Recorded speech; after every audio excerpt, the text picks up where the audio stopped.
जानकारी लखनऊ से सामने आते हुए, जहां बीजेपी के राज्यसभा प्रत्याशियों ने नामांकन दर्ज करा दिया है।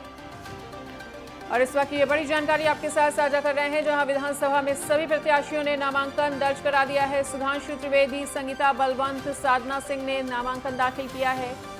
अमरपाल मौर्य और तेजवीर सिंह ने भी नामांकन दर्ज करा दिया है।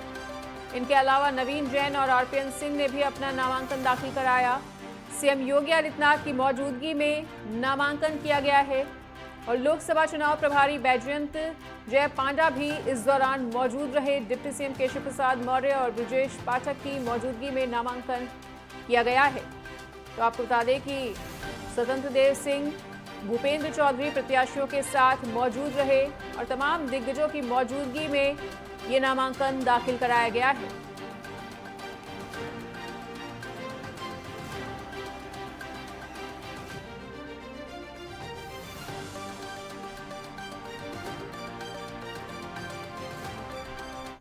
और इस बीच हमारे साथ स्टेट हेड राघवेंद्र प्रताप सिंह जुड़ चुके हैं, उनका रुख करना चाहेंगे। तो राघवेंद्र, बीजेपी के राज्यसभा प्रत्याशियों ने नामांकन दाखिल कर दिया है, किस तरह की तस्वीरें अभी वहां पर देखने को मिल रही है, क्या कुछ कहना चाहेंगे पूरी तस्वीर को देखते हुए?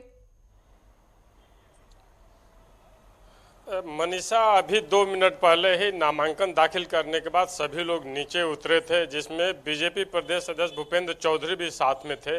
ब्रजेश पाठक जो उप मुख्यमंत्री हैं वो भी साथ में थे।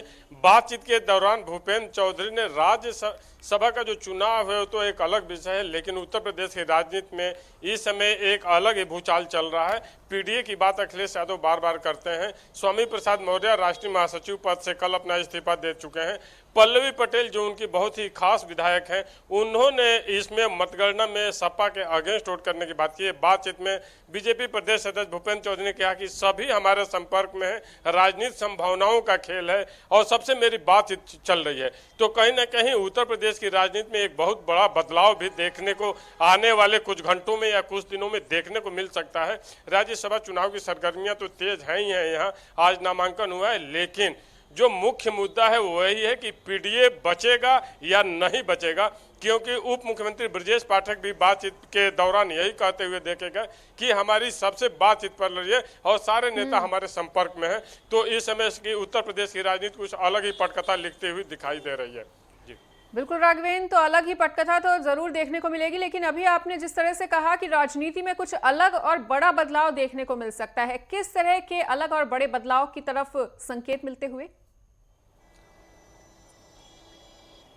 संकेत, चूंकि स्वामी प्रसाद मौर्य पूर्व समय में बहुजन समाज पार्टी में थे, उसके बाद भारतीय जनता पार्टी में आए थे, 5 साल मंत्री भी थे भारतीय जनता पार्टी का। योगी सरकार का जो पहला कार्यकाल था, उसके बाद चुनाव के पहले वो समाजवादी पार्टी में फिर से शामिल हुए थे।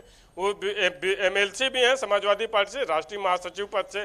कल उन्होंने अपनी उपेक्षा की बात करके जो भी वो सनातन पे अपने बयान देते थे, उसका हवाला देते हुए उन्होंने कहा कि जब मेरा बयान व्यक्तिगत कैसे हो सकता है और मेरे ही पद पे बैठे हुए किसी दूसरे नेता का बयान पार्टी का कैसे हो सकता है, इसलिए मैं इस्तीफा देता हूं।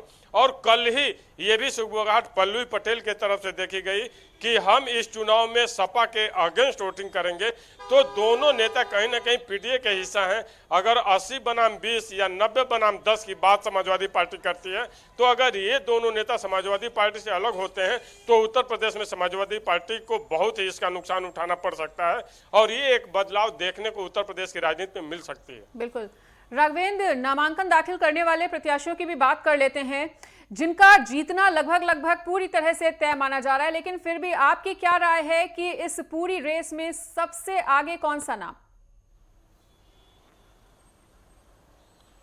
नहीं, सबसे आगे की बात की जाए तो भारतीय जनता पार्टी के पास वोट ज्यादा हैं, तो भारतीय जनता पार्टी 1 नंबर पे चल रही है। लेकिन 8वां प्रत्याशी भारतीय जनता पार्टी ने भी नहीं उतारा है और चौथा प्रत्याशी समाजवादी पार्टी ने भी नहीं उतारा है। तो कहीं ना कहीं से सबके प्रत्याशी ये चुनाव तो जीत जाएंगे, लेकिन लोकसभा चुनाव की तैयारियों की बात करें तो उसके लिए एक समाजवादी पार्टी को बहुत बड़ा झटका हो सकता है अगर पल्लवी पटेल भारतीय जनता पार्टी की तरफ जाती हैं।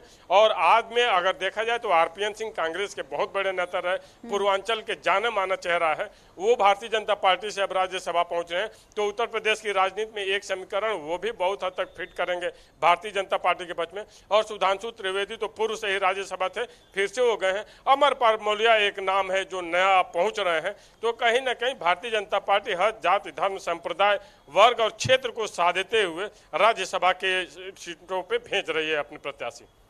ठीक है राघवेंद्र, तो हमारे साथ जुड़ने के लिए और इस तमाम जानकारी को साझा करने के लिए आपका बहुत बहुत शुक्रिया।